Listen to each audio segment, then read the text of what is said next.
Welcome, IT changemakers, to the DEX Show with Tim Flower and Tom McGraw. Let's get into it.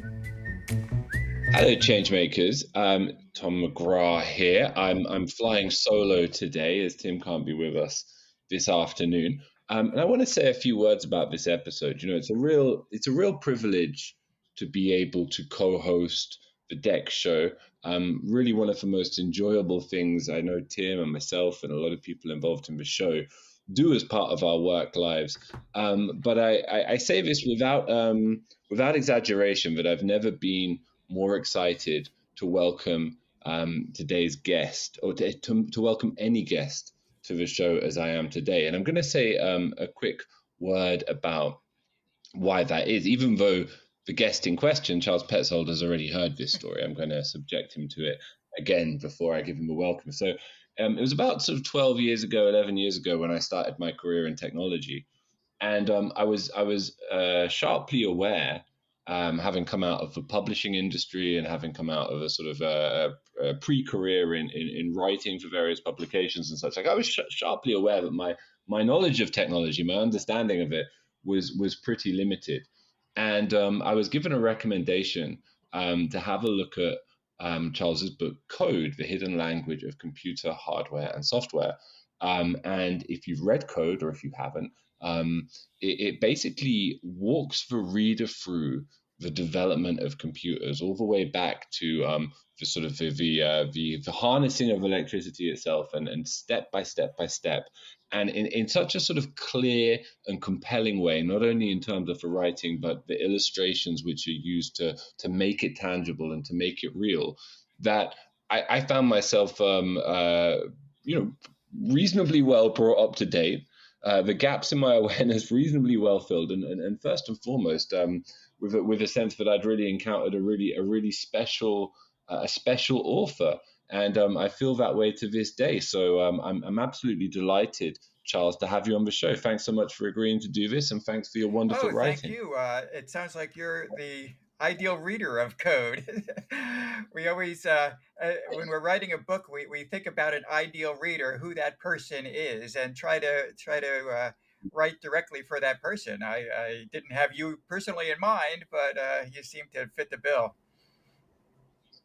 We spoke a few weeks ago, of course, about doing this show, and you mentioned that you did have an ideal reader in mind who might be very analogous to me, but wasn't exactly me, which was you and your fellow colleagues in coding's mothers. Yes, I believe you studied specifically. A textbook could allow them to know what it was you did for a living, right? Just that none of our parents seemed to understand what programming was all about, and that's what I wanted to convey. And also, I knew that a lot of my colleagues in the computer industry did not have this background of digital logic design. So even though they were completely competent programmers, they did not understand really what was going on below the surface when a computer added two numbers together, for example. So they seem to benefit also from the book. None of our, as far as I know, none of our parents actually read the book. So my mother certainly didn't. I'm sure some parents have read the book since, though, and maybe to catch up with their own children's career. But tell me, Charles, about your own road to becoming a sort of technology writer primarily, and what brought you to that point. Well, I attended one of the first school, I believe it was the first college to require all freshmen to take a programming course. And this is a small engineering and science school called Stevens Institute of Technology. It's located in Hoboken, New Jersey, not far from where I grew up. And so freshman year, 1971, I had my first programming course there in Fortran. And I didn't like programming. It was with punch cards, and you submitted the cards to the guru behind the desk, and he'd flip through them and see that there are a bunch of errors, but he'd put them through anyway, and you get all this paper back. It was not a very pleasant experience. But after I graduated college, I had this interest in electronic music, and I decided that I would try building electronic music instruments. And I had no idea how to do this. And I went to the local Barnes and Noble bookstore, which had a good technology section, and I found a couple of books on digital circuitry. And I had no formal background in that, and I started learning how to wire chips together, CMOS chips and TTL chips. This was around late 70s, let's say, and gradually learned enough to build a couple electronic music synthesizers just for myself. I do not have Mm-hmm. I do not have an entrepreneur gene, so I did not conceive of this as something that I would actually sell and market.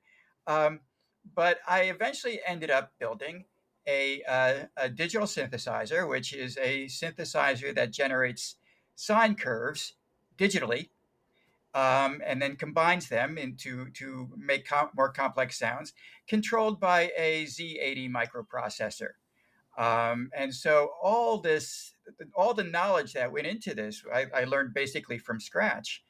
But by the time I finished it, I had a very good background in digital circuits, digital logic, and also microprocessors, and also assembly language, 8-bit assembly language.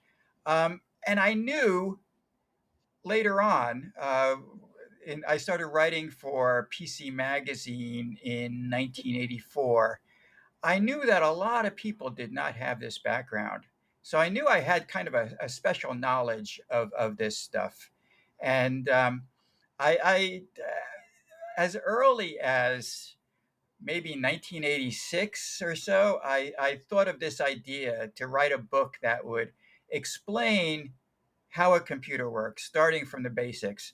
Um, and that idea kicked around in my head for about 10 years. So until I finally started writing the book and went through a lot of ups and downs in my personal life between that time. Oh, really? Well, so much there I could pick up on, but you have led me to the next question I really wanted to ask, which is about your style, because it's difficult to describe what it's like to read your work, because on one level, it couldn't be so easily on the surface level distinguished from a textbook. Right. You are explaining what things do and how they work in a very pragmatic way that's as clear as possible. And as I mentioned, you're using illustrations to convey that knowledge.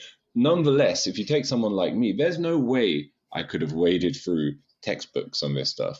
And I'm interested in what, I guess what you think your style is, and what distinguishes your approach from the even more kind of purely pragmatic approach. And with that, what writers have influenced you to reach that style, to hone that Wow, style? that's some question. And one, I also, my career also included writing a bunch of programs on programming applications for Microsoft Windows. One of, not the first book about how to write Windows apps, but one of the first, maybe the second. A book that called Programming Windows, and it went through like 6 editions over the years. Um, but specifically when writing that book, because I had learned Windows programming from based on very scanty documentation and a tutorial that somebody at Microsoft had put together, I was able to remember my pain in learning this stuff, in struggling through it, and finally Right, getting to a point where right. I could get a Windows program actually on the screen. So remembering my pain was very helpful in kind of anticipating what questions the readers might ask. Somebody said when they were reading my book, they kept coming up with questions that I would like answer in the next paragraph, which is just great to hear that. Um, Yeah, yeah, but yeah. also, um, I particularly with something like code, and that it is just technology, but I try to impose a narrative on it. Um, and I think narratives, stories are important to, this is very essential to the way that humans understand information. if it's delivered in the form of a story, it's more easily assimilable. Uh, the For example, if you're reading a history, the historians do this all the time. History does not have an intrinsic narrative. It's just a bunch of Mm. events, some of which are random, some of which are colliding with each other, some of which are contradictory. And it is the historian's job to impose a narrative on those events. And sometimes that distorts the events, but it's the only way we can really assimilate this. When I was in college, one of the other things about the college that I went to is that they liked, even though it was entirely science and engineering, they liked people to have a well rounded education, which means that we had 4 years of Hmm. humanities courses. And one of these humanities Right. courses was a history of science and history of mathematics. Now, I knew there was science and I knew there was history, but I did not know there was such a field as history of science. And so this was a revelation that you could actually study what went on in the past. One of the books that we read was called, I wrote this down, Sleepwalkers by Arthur Koestler. It was published in the late 50s, but it's basically the story Hmm. of Copernicus and Kepler and how these guys uh, found out that instead of the universe circling around the Earth, the Earth was circling around the sun. Very simple, but it was an essential shift in perspective. And Arthur Koestler is a historian, as a social scientist, and so he was able to impose a great narrative on this, and um, so that it became a comprehensible story. Much later on, when I was first started writing programming books, there was a book by Davis Sobel called Longitude, and it was the subject uh, sounds horrifying. I mean, it's back back in the day, several centuries ago, ships could easily find their latitude, their distance north or south. In Hmm. the middle of the ocean, you observe Polaris, the North Star, and the angular distance from the horizon of the North Star was your latitude. Very easy. Hmm. Longitude was extremely difficult um, because it relies upon what time it is. And so 1 hour, because of the Earth's rotation, 1 hour of time is equivalent to 15 degrees of longitude, which is a long distance. Um, so there were prizes awarded for somebody who could figure out how to determine longitude at sea.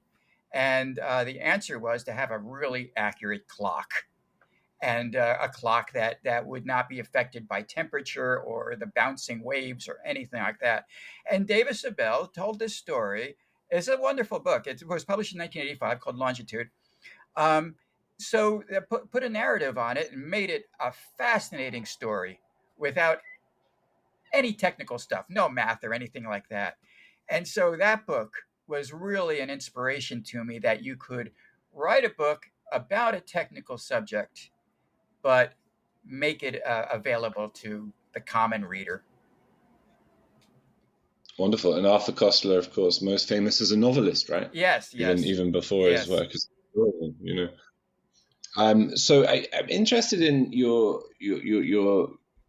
feeling about the importance of your readership or of the general public at large having some sense of like clarity about the machinations behind the technology that Mhm. dominates so many of our lives, right? I mean, do you look at it as something that there is a prevalent ignorance to it, right? Like we these things, our phones, etc., may as well be magic to most people, to the degree of understanding that most people have. And that's not to say that there's not plenty of people in the laymen and laywomen who do understand, who do make an effort. But for most of us, it's beyond our comprehension. Yet these devices completely dictate to many degrees our existence. Do you think that disparity of understanding is a social danger? Do you think it's, do you feel compelled in some way to try and bridge that gap beyond just the pleasure of writing and creating books? I, I used to feel more strongly about this than I do now. Back when I was first working with back when I was first writing the books about programming for Windows, we wrote in C. And C is, even though it's a high level language, it's considered a rather low level, high level language because you're dealing with things like pointers and you can access memory directly and stuff like that. And people who had a background, programmers who had a background in assembly language, understood pointers right away because that's all you do in assembly language. You work with pointers and memory locations. But people who did not, C could be a real mystery. Um, so in that sense, I always thought that programmers, in learning programming, you should start at the beginning. You should learn an assembly language and then work your way up to the high level languages. So you knew, so at least you had a little feel for what the high level languages were doing. Um, I don't think that's practical anymore. I think many high level languages are so complex that you need to devote all your time to them.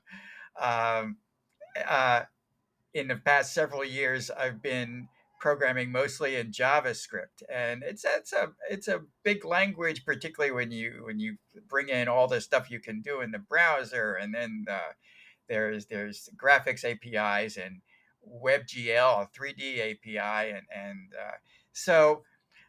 there's enough to learn without going all the way back to the beginning. Um, as for Mhm.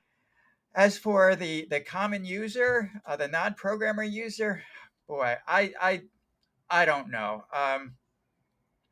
I certainly wanted people to understand what the computer was doing at very basic levels because I think it's fascinating. I think it's very cool how you can uh, essentially take little switches in the form of transistors and wire them up to do logic and make more complex circuits out of them and eventually build a computer. I think that's very cool. And I think inquisitive people would be interested in learning that. But is it essential at this point?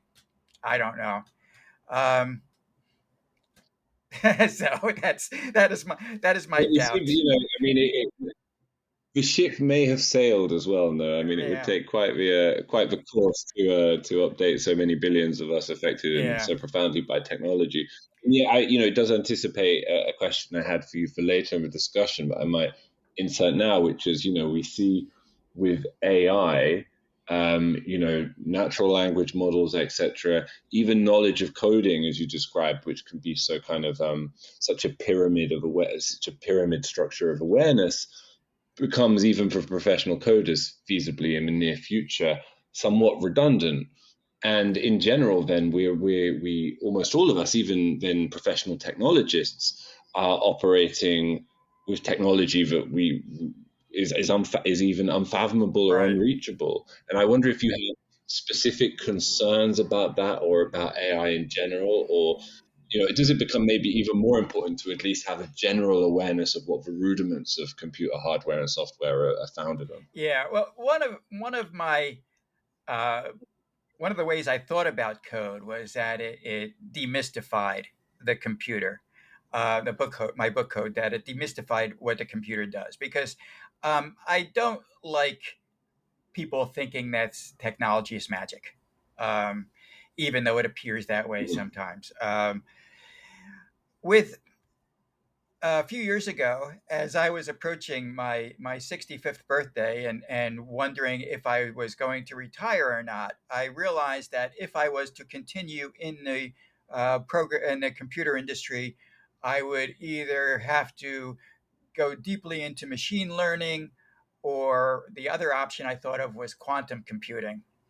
Um, Learn about how to write programs for a quantum computer or machine learning, and I wasn't really enthusiastic about either of these courses, and I decided that I would let younger people with sharper minds attack these subjects, and I would just kind of like fade away and do my own thing.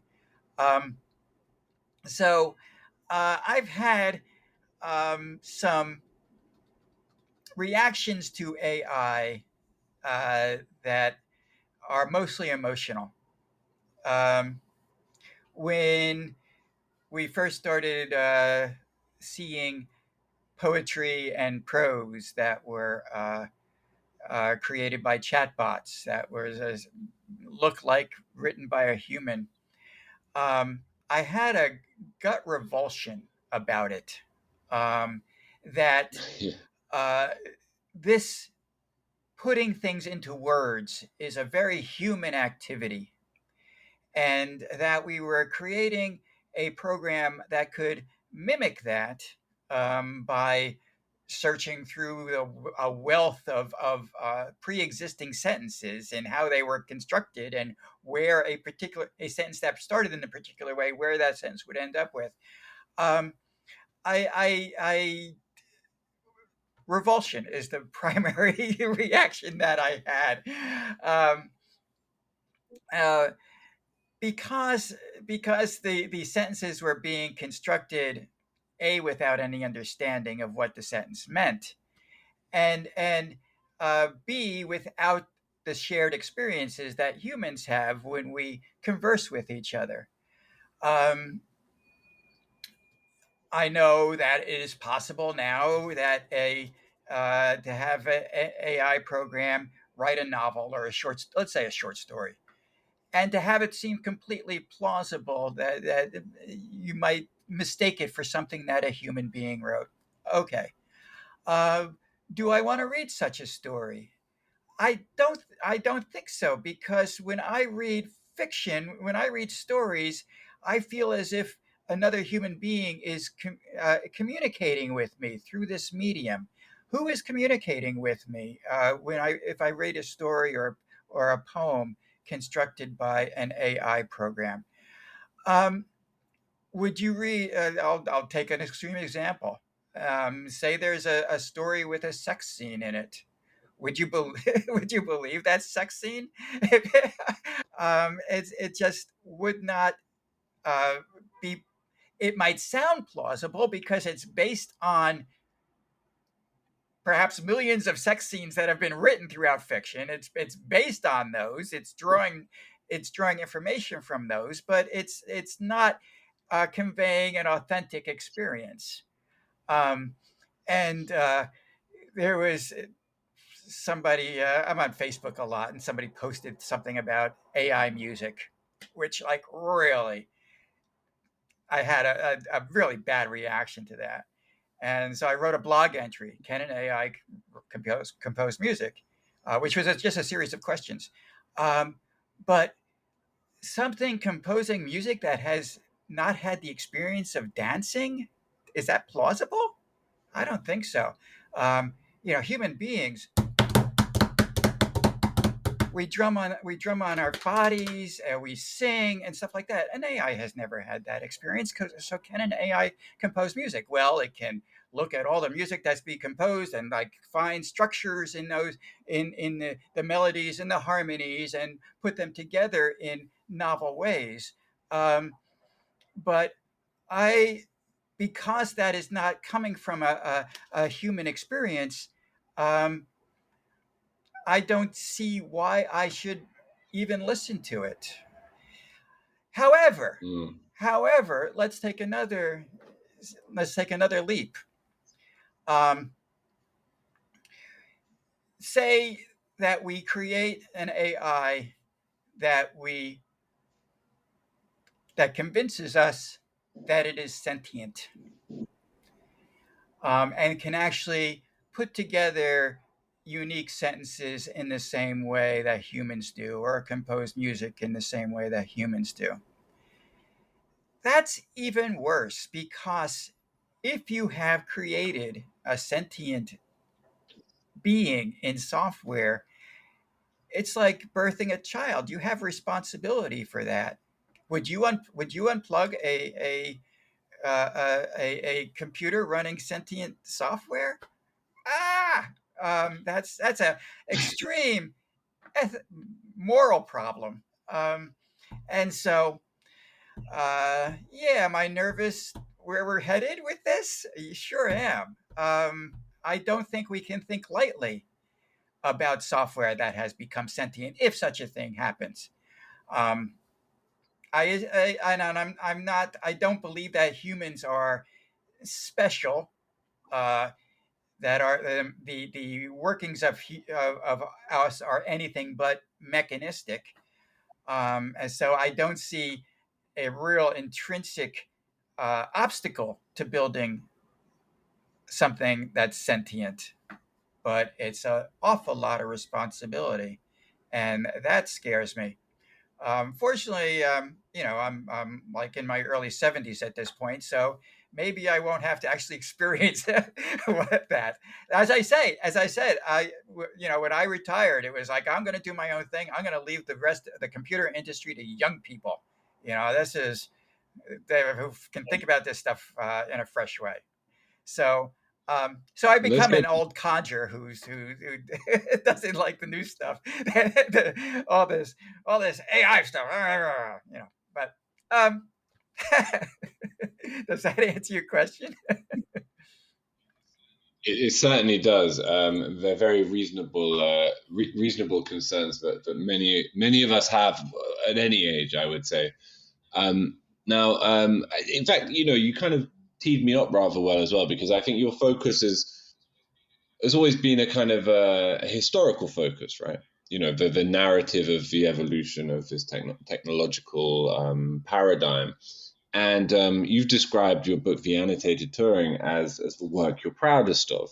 That sort of somewhat less accessible or immediately familiar to people than this theme of code. So I would love, however, to discuss it somewhat. So first of all, what you do in that book is you explore Turing's famous paper on computability.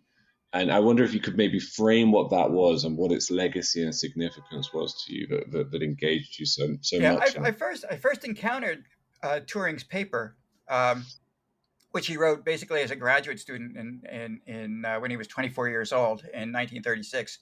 Um, when I was researching the first edition of Code, I was going back and trying to look at some of the major historical documents of the computer industry, and Turing's paper was certainly one of them. And when I first looked at that paper, uh, it was incomprehensible to me. It used a lot of weird Gothic lettering, and there was some. Um, it referred to things I was not familiar with, some mathematical stuff that I become rusty in that I hadn't thought about for a long time. And I went through a few pages of Turing's paper and thought to myself, this paper is important historically, and somebody should really write a book explaining what this paper is all about. And once I have that idea in my mind, somebody should write a book. I'm a goner. It's and I realized this would be a hard book to write because I would need to understand the way I wanted to do it, and the way it turned out was that I take Turing's paper and I cut it up into individual sentences, sometimes partial sentences, and annotate it all. So the book, my book, The Annotated Turing, has Turing's complete paper with my discussion of it and my explanation of what Turing is doing, and like three pages of historical slash mathematical background leading up to it, but also interweaving Turing's own life in with my analysis of the paper. So I was very happy with the way that book turned out, um, particularly since it was a struggle to write. And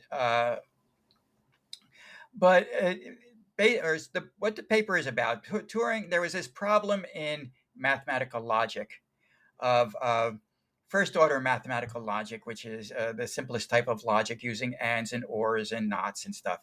if you have a statement in mathematical logic, the German mathematician David Hilbert posed this problem. Can you determine whether this statement is provable or not? And this was known as the Entscheidungs problem, the decision problem. And it was an open problem. And Turing and another mathematician were working on this at the same time. And what the way that Turing decided to approach this problem was by building an imaginary computer, which is now called the Turing machine. Turing obviously did not call it Mm-hmm. that. And and then to express these statements in mathematical logic within this computer, and to write a program that would interpret this. And he saw this determined that the Entscheidungs problem was unsolvable. And basically, it's that uh, if you have a faulty program, you can't write a program to figure out what the problem is with that program. Um, who essentially comes down to who can debug the debugging program. Um, so Mm-hmm. what Turing's paper established, besides this answering this problem in mathematical logic in the negative, is that we had a much better understanding of what computing was. We say now that certain languages are Turing complete, which means that they are equivalent to a Turing machine, and certain languages are not. Notoriously, HTML is not Turing complete. It is not a programming language. There are certain things you can't do with it. But any language or machine that is Turing complete are basically equivalent, meaning that they can solve the same problems. Now, it wasn't um, immediately obvious to people developing the first computers that you could have a general purpose computer. There's a famous statement by, I want to say Howard Aiken, I'm not sure, saying that uh, we'd have certain computers for science and certain programs for business, computers for business, and it's unlikely that these would ever be the same computer. But of course, we know that's not the case. Um, we have different types of. Some computers can, well, all computers now can make sound and show pictures and show graphics and stuff like that. So, but the actual computing, what's going on inside the computer, all computers are basically equivalent. So that was an important outcome of Turing's paper. Another important outcome was that, like I alluded to before, you can't write a debugging program. You cannot know whether your programs are working correctly or not, ultimately. And that is scary because we're using programs in so much stuff, so they're so the self-driving cars, you can't really know if that software is working correctly. Um, and that's basically a problem. Of course, it goes back to humans doing their own logic, their own computation. You can't determine if something that you're doing is correct or not. There's this intrinsic uncertainty throughout not only human reasoning but computer reasoning as well. Mm. I'd like to pick up on that because when we look at the evolution of technology, we it's allied to the evolution of Oh yeah, commerce, right? Like it's often it's commercially stimulated, and it's actually quite difficult for us to imagine if you could have some sort of hypothetical quasi-communistic society, how technological development would have occurred at what rate or at what and pace, or there's in also what a direction. engineering stream as well. The first computers were developed Yes. mostly by engineers wanting to do engineering problems. But yeah, the commerce was extremely important in later development. Yeah. Without a doubt, right down to, in terms of directing and the flow of innovation and also the Mm-hmm. speed of innovation, right? So you just mentioned Mm-hmm. self-driving cars, Mm-hmm. which, wouldn't necessarily be a focus outside of the commercial opportunities aspired by, an entrepreneur, and you described yourself as lacking entrepreneurial instincts yourself, or having that kind of so I'm just interested, and it is a bit of a vague question, but I'm interested in your general reflections on the role of what is commonly called capitalism in the development of technology, and as you've just kind of, I feel, alluded to, the potential dangers that come from a kind of external agency that directs and accelerates development of technology, which is the commercial factor. What are your Yeah, reflections on that dynamic? If you, this is not something I've really thought of profoundly, but like I mentioned a little earlier, um, I'm on Facebook mostly because a lot of my older friends in the computer industry are on Facebook, and some personal friends as well are on Facebook, and I'm on Facebook every day basically. I Mhm. post about politics. I post about books I read. I post about movies I've seen. I post about concerts I've seen. I post about TV series that I like. Um, and um, I used to, a few years ago, get into a lot of political arguments on Facebook. The I have That has not been the case in recent years because most of the people who abhor my politics have befriended me. So I'm alone in a bubble. Um, I have no experience with things like TikTok or Instagram, but the idea that people are getting a lot of their information through these little videos on TikTok is kind of weird. The idea that is really screwing with the heads of adolescents, particularly adolescent girls, thinking that they are inadequate in terms of what they're seeing online. Um, all this is extremely distressing. Uh, I grew up during the time of the Vietnam War, so I know that America has been divided before. Um, but we all knew at that time, we all had a basic sense of reality, and we were all watching the same news programs. Um, and now we're not. Uh, what was the question again? I've gotten off on this. I was asking for sort of the commercial motives behind technological development, Yeah, and yeah, I think you kind of yeah, have a very yeah. interesting The progression that yeah, relates one to of it subtly, right? Which is that the commercial motive for placing people in their right. algorithmic bubbles, right? That's through Yeah. technology, but that I, has quite a kind of cleaving effect and on society. I don't know who came up with this observation, but it is that if you are not paying for something, such as Facebook Mhm. or Twitter, then you are the product. Move Yes, on to that. yes, Yes, I believe that's very yeah. powerful. Yeah, And yeah, yeah. due to stuff that I've posted, I get a lot of targeted ads about concerts of classical music, which is the algorithm is working to target these ads to me. Of course, many of them Yeah. are located in states that I don't go to. But the algorithm is not smart enough to know that if it's advertising a live concert on Facebook, it's preferable that it be in the city where you live. The algorithm Rather doesn't get that. limited. You have to, yeah, spread your net sometimes with digital advertising, as many of my colleagues will testify to. But in general, Charles, I mean, kind of touches upon what you were just saying.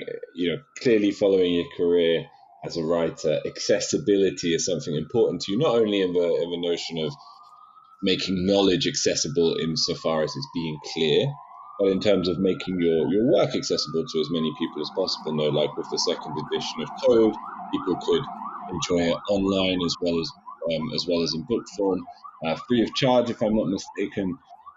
And talk to me about that motive, and I think your current project that Right. you were describing a few weeks ago is you're leaving the book behind, you're leaving the publishing industry behind, you're going straight to the people, right? Okay. This is a topic that I like to talk about. When I wrote the first edition of Code, I had this problem of presenting circuits in on the printed page, and we did a lot of diagrams. There was more diagrams in that first edition of Code than I think any other book that Microsoft Press had done ever. Um, and we had a professional illustrator doing them. I would sketch them out on paper, but one of the things I wanted to do in these circuits was to show what wires electricity was flowing in. So I wanted to make these wires red, and because that added another color, the publisher was like, "Oh, it's going to cost a little more money, and could we do shaded, maybe not red?" And no, red means electricity. It's a very intuitive. So I got that red. Otherwise, I would have been very unhappy. But still, you require multiple diagrams for something. If you have just a simple logic gate, you have four different cases. So so the diagrams be basically repeated four times with different red colorings, and particularly, and then when you get into flip flops. You have to have this diagram, the same diagram over and over again, showing the different states. And when it came time to write the second edition, um, and it was mostly because the book was considered a perennial, an evergreen book, they say in the publishing industry, of something that would not age, unlike all the programming Windows books that I've written that have become obsolete. But still, there was some stuff in there that hadn't that aged well. Um, so we wanted to do a second edition, uh, and it was like over 20 years later. But this time, I wanted to have a website, a companion website, um, so that you could actually go on this website and play around with logic gates, um, and flip flops and stuff like that, and adders.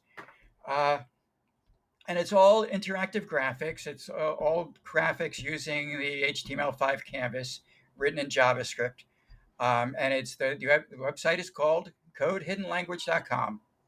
And it's no paywalls, no ads, no pop-ups of stuff, no cookies. It doesn't ask you for cookies because it doesn't keep cookies, I don't track the users. It's like it's Sure.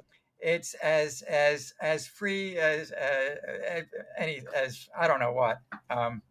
Wikipedia is also like that, with no ads and no pop-ups and no paywall and no cookies. But not very other not many other websites. So True. anyway, so True. so this I built this website, and I had always been a desktop programming guy and then a mobile programming guy. So I had done, up until that time, very little JavaScript programming. So it was just immersing myself in JavaScript. The the Canvas 2D programming language was very similar to stuff I encountered before. So that was no biggie. So I'm very proud of this website. I mean, you can go on this website and play around with logic gates. You can play around with flip flops. You can play around with adders, and eventually you can play around with a simulation of a real computer. Um, and I hope that um, between each of the diagrams, there's a little explanation for each of the interactive of graphics. But there's that shows the cover of the book and where you can buy the book and stuff. That's the only real ad on the website. So I hope people go to this website and kind of play around and say, "Oh, I'd like to learn more about it." But as I was doing that website, it was like, why should there be a book and a website? And you're reading the book and you want to learn more about this, and you go to the website. And even if you're reading an ebook, the ebook is not going to have the interactive graphics, and it would be great if it did, but it doesn't. The technology is a little behind in that way. So, and then I realized, damn, if I didn't care about making money, uh, I could have done that entire book on the website. People could be and Yeah. integrate the graphics right in with the book. Of course, my publisher wouldn't like that at all. I mean, the publisher basically owns the rights. Even though I'm the copyright owner, the publisher is licensed to, has the sole license to create and distribute the book. So I could not do that on my own. I could not put code on a website. So while I was researching the first edition of code, I got interested in what's called the prehistory of computing. Computers, the first computers were really built at, let's say, late 30s, early 40s, what we recognize as computers. And they were first made out of telegraph relays or telephone relays, and then they were made out of vacuum tubes and then transistors and ICs. But they started out doing the logic gates and flip flops that we know. But anything prior to that is the prehistory of computing. I categorize Alan Turing as part of the prehistory of computing, at least his paper. He eventually got into working on real computers because he didn't have any real computer in mind when he created this imaginary thing.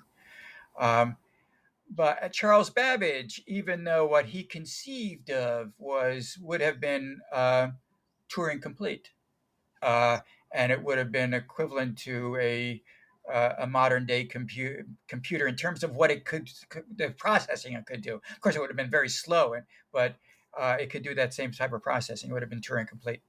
So, but Charles Babbage is prehistory. There are. I got interested in the Jacquard loom, which used punched cardboard to create patterns in silk weaving. And that was an inspiration for Babbage of having punch cards. I got interested in analog computers. There's this whole area of analog computers that is really crazy. In the 1920s, there was this thing built called the differential analyzer, which could solve differential equations using a bunch of spinning disks and stuff like that. I did a talk about this. Wow. The talk is on my website, the video section of my website, charlespetzold.com. There was a tide predicting machine, which is basically a special purpose analog computer that was created by the Scottish physicist William Thomson, otherwise known as Lord Kelvin. This was in the 1860s, and you have a tide gauge for a particular port, and this tide gauge goes up and down, and you record the height of the tides every hour for like a year. And it's very irregular because tides don't go up and down very steadily. But then you apply Fourier analysis to it, you extract all the sine curves, and then you build a machine that can reproduce these sine curves and add them together, and then you start cranking it, and the combined sine curves go out to the future, and that predicts the future rise and fall of the tides. Brilliant thing, and it's fascinating to me. So I wanted to write about all these things, and I even went back to logarithms, and logarithms date back. John Napier disclosed his invention of logarithms in 1614. So that's like 4 centuries ago. But this was a way for people to make multiplication and division almost as easy as addition and subtraction. Now, when I grew up, I had a slide rule when I was in college. The first pocket calculators were just being introduced. There was this one of our classmates had like this really expensive pocket calculator that I don't think it actually fit in his pocket, but his wealthy parents had given him as a graduation gift from high school, and it was like, wow. But eventually, once you could do a multiplication and division just by punching numbers in, logarithms as an art form for scientists and engineers kind of disappeared. But we still, but to me, I see logarithms everywhere. I mean, most obviously, we talk when there's an earthquake, the Richter scale, it's logarithmic. Um, but sound, decibels, is logarithmic. The piano, the musical scale is logarithmic. Money, currency is logarithmic. We don't have $101 bills and $102 bills and $103 bills. No, it goes in a logarithmic progression: 1, 2, 5, 10, 20, 50, 100. Um, Mhm. so uh, there's there's all this stuff, we perceive things logarithmically. We perceive time logarithmically. Um, so I wanted to write a book that first showed somebody living now how it was back then when you had to do multiplication and division using logarithms, and first using a table of logarithms, um, and then using slide rule. And I thought, I'm going to have to have a companion website for this, because people are going to want to play around with the slide rule, and I'll have a graphical slide rule that you can play around with. Um, and as I started thinking more about this, I thought, why don't I just do the whole book on a website, and Mhm. have narrative there, have I can be as free as I want with pictures. I can put in interactive graphics whenever I want. um, I can use mathml to put in math and uh, all this stuff. So that's what I'm working on. um, and it's proven to be a challenge. But interestingly enough, um, the website is live. I've Because I didn't want to just be testing everything on my own machine or on a virtual server. The website's live, and um, I haven't actually disclosed the URL, so nobody's seen it. Okay. But uh, the first two chapters are basically there, and I'm like working on, because what I realized was that a lot of books of logarithms have trigonometry tables as well, and they have logarithms of trigonometric functions. And yes, of course, when people were doing multiplications and divisions for navigation, for surveying, for observing the heavens, they were doing multiplications and divisions of logarithmic functions. So if you have a logarithm of a sine right in a table, it cuts down a step. So I decided to Mhm. have some chapters on trigonometry, and showing how logarithms of trigonometric functions help solve trigonometry problems. But really, the real trigonometry you want to get into is the trigonometry of the surface of the Earth, which is spherical trigonometry, which is used to be studied by scientists and engineers. I don't I don't know if anybody is teaching a spherical trigonometry course anymore. If it's just a discipline that's mastered by people who need to do math about on this around the surface of the Earth and GPS and stuff like that, but also astronomical calculations. So, um, and this is all like 3D graphics. So now I'm getting not only into the HTML5 canvas using 2D graphics, but also into WebGL, doing 3D graphics and WebGL. And I looked at like some wrappers for WebGL, and I looked at 3JS, and was working with that for a while. And then I said, I really want to work with WebGL directly, and it's proving challenging, but it gives my brain some exercise. So if people want to actually look at the first two chapters and not be too critical, because the book kind of there's other chapters, but they kind of degenerate into phrases and instead of actual paragraphs and stuff that I'm like playing around with. But if people want to do this, the URL is, and it's the title of the book, lostartoflogarithms.com. Wow. Thanks, So Charles. you're the first DEX Show exclusive. Okay. And what I beg people, do not look at this on a phone or a tablet. Please use a real computer, because on a phone it's just, and the website doesn't even work.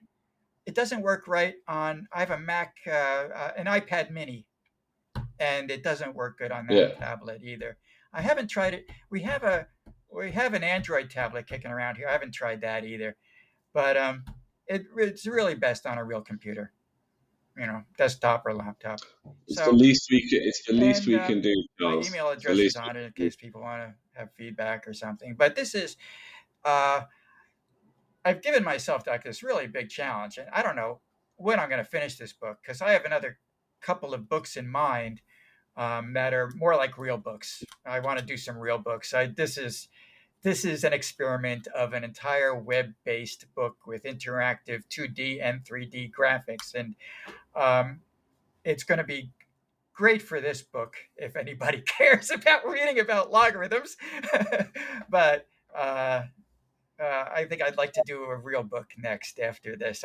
After I'm done with this, whether it takes me into my 80s or not, I don't know. So.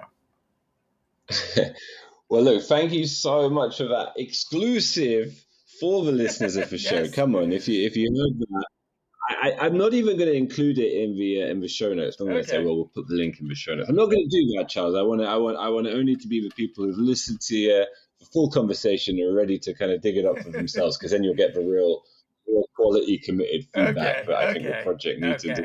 I'm gonna have to have a link to this somewhere. I don't know. It's gonna come soon, but there's some. Well, you tell me. We can put it in the show notes. We can put it in the show notes if you want more people just to see it. But and I hope that sounds like a very consuming project. I hope you do get to some more typical books in the future as well, because I'm an old-fashioned reader. I do like the book form myself. And look, it just remains for me to say thank you, Charles, for coming on the show. Thank you for your writing. Thank you for being so generous with your time and your thoughts. And it's a great pleasure to talk to you and to meet you. It's been fantastic. Oh, thank you so much. This has been a sheer pleasure. To make sure that you never miss an episode, subscribe to the show in Apple Podcasts, Spotify, or your favorite podcast player. And if you're listening on Apple Podcasts, make sure to leave a rating of the show. Just tap the number of stars you think the podcast deserves. If you'd like to learn more about how NextThink can help you improve your digital employee experience, head over to nextthink.com. Thank you so much for listening. Until next time.